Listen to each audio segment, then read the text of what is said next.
តើនៅក្នុងចក្រវាឡអាសែនធំល្វឹងល្វើយមួយនេះមានតែពួកយើងឬ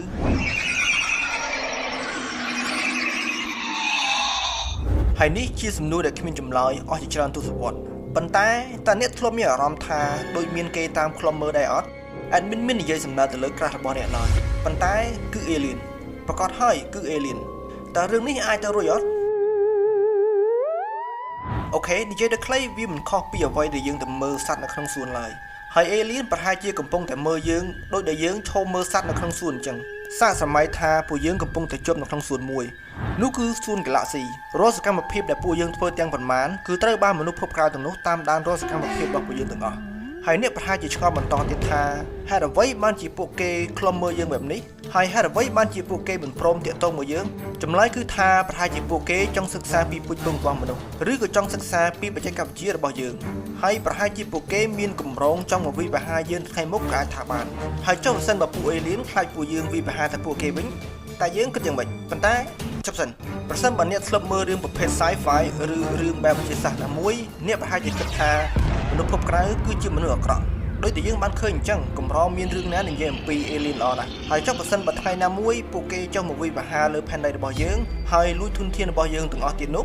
ប៉ុន្តែកុំបារម្ភច្រើនព្រោះថាយើងខ្លាច alien អញ្ចឹងពួក alien អាចនឹងខ្លាចយើងវិញដែរ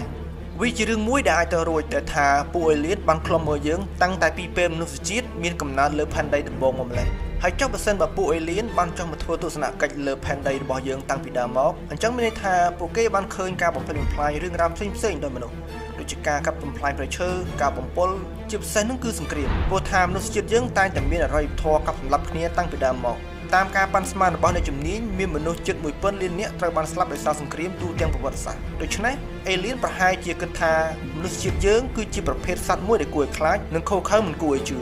អញ្ចឹងពួកគេប្រហែលជាមិនចង់តាក់ទងមកយើងទេព្រោះថាពួកគេខ្លាចយើងវិបហាទៅពួកគេវិញដែលវាអាចបង្កជាការកាប់សម្លាប់គ្នាទៅមកទៅវិញអញ្ចឹងទៅនិយាយដល់ចំណុចនេះតើយើងប្រកាសអត់ថាមានពួក alien រស់នៅឬមានជីវិត intelligent life នៅទីនោះអត់ចម្លើយមួយនេះត្រូវបានបកស្រាយដោយរូបវិទូជនជាតិអ៊ីតាលីម្នាក់គាត់មានឈ្មោះថា Enrico Fermi គាត់បានចោទសួរជាសំណួរថាតើមនុស្សភពក្រៅនៅឯណាត្រឡប់ទៅឆ្នាំ1950ដែលសប្តាហ៍នេះគេហៅថា Fermi Paradox និយាយដោយខ្លីវត្តមាននៃជីវិតមនុស្សភពក្រៅនេះត្រូវបានបញ្យល់ដោយ Fermi Paradox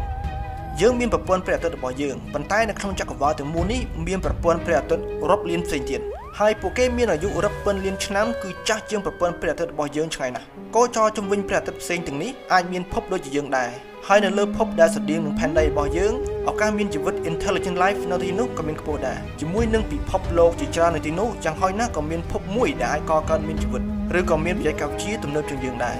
ជាថ្មីម្ដងទៀតដោយសារតែ Galaxy Milky Way របស់យើងនេះមានអាយុកាលចាស់ជាងផែនដីច្រើនដងអញ្ចឹងឱកាសដែលអាចមានជីវិតផ្សេងជាពិសេសជីវិតដែលមានប្រាជ្ញាអាចកើតមានហើយប្រសិនបើអញ្ចឹងមែនអញ្ចឹងជីវិតខ្លះអាចចាប់កំណត់មុនយើងឆ្ងាយហើយពួកគេអាចមានពេលវិវត្តខ្លួនដូចជាបច្ចេកវិទ្យាអាចនឹងទំនើបជាងយើងឆ្ងាយដែរ Fermi Paradox បានបន្ថែមថាការធ្វើដំណើររវាងផ្កាយវានឹងចំណាយពេលជាច្រើនលានឆ្នាំដើម្បីឆ្លងកាត់ Milky Way Galaxy ទាំងមូលហើយអ្នកប្រហែលជាអាចលួចគិតក្នុងចិត្តថាវាប្រើរយៈពេលយូរណាស់ប៉ុន្តែបើសិនបើមានអរិយធម៌ដែលចាស់ជាងយើងរាប់ពាន់លានឆ្នាំមែនសំណួរសួរថាតើពួកគេនៅឯណាហើយបើសិនបើពួកគេចាត់ទុកយើងត្រឹមជាសួន Galaxy